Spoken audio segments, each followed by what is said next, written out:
Good morning বন্ধুরা, আজকের ব্লগটা এখান থেকে স্টার্ট করছি। এখানে খাবার চলে এসেছে আর ওখানে আছে চা ঢালবে। চলো একটু পরে দেখা হচ্ছে।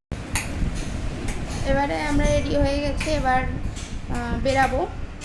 তো আমরা রুমটা চেঞ্জ করে নিয়েছি, কারণ একটা এক্সট্রা দিন থাকবো বলে ওই রুমটা দেবেনি, তাই জন্য রুম চেঞ্জ করে নিয়েছি। এখানে মা রেডি হয়ে গেছে, আমরা বেরিয়ে পড়েছি।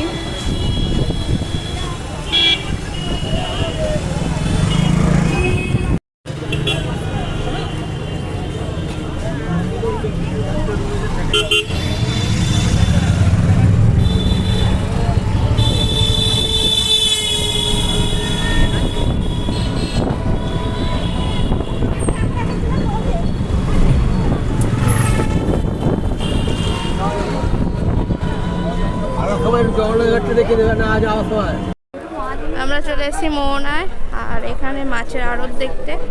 দেখো মাছ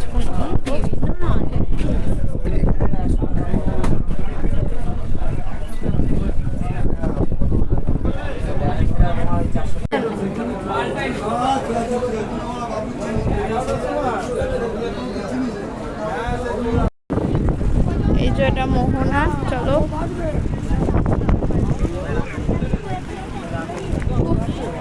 কি বলবো আর,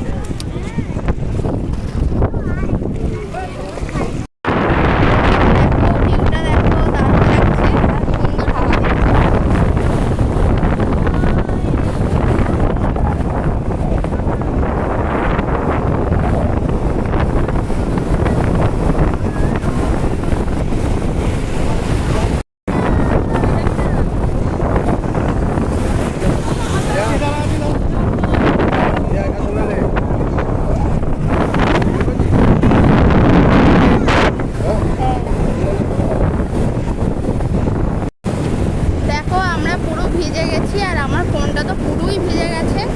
আর এইখানে মাও ভিজে গেছে, এখানে বাবাও পুরো ভিজে চা। কিন্তু দারুণ ভিউটা, দারুণ। দেখো কি সুন্দর ভিউটা এখান থেকে। আমরা ওখান থেকে চলে এসেছি, ব্যাক করে গেছি, কারণ আমাদের টোটাল টাইম ছিল 45 মিনিট।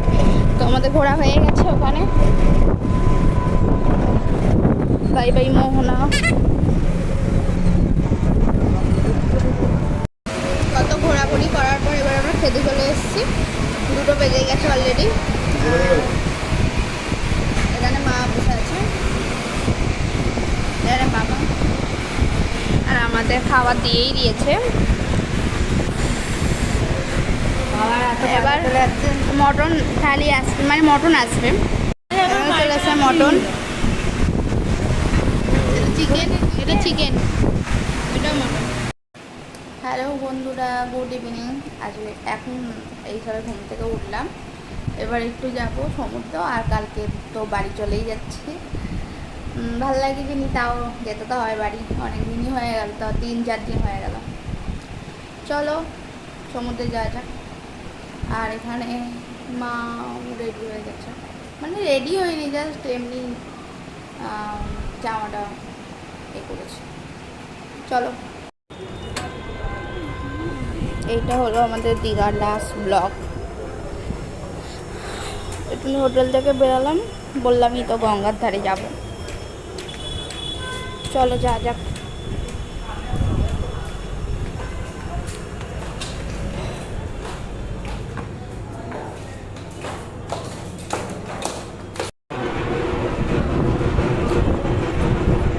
কি সুন্দর হাওয়া দিচ্ছে।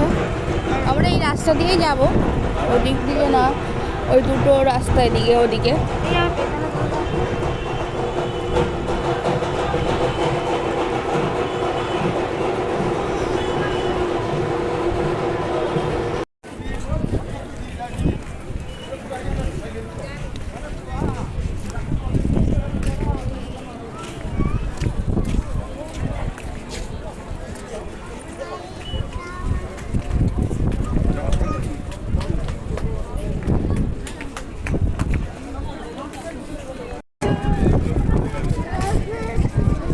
সমুদ্রের কাছে চলে এসেছি। কালকে সমুদ্রকে টাটা বাই বাই বলে চলে যেতে হয় বাড়ি।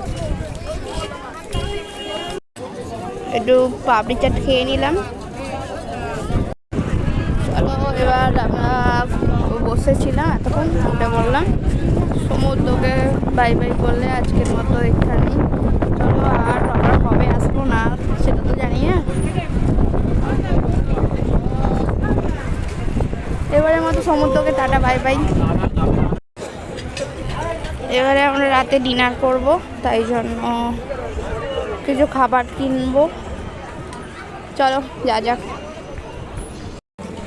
এইখান থেকে খাবার নেবে বাবা।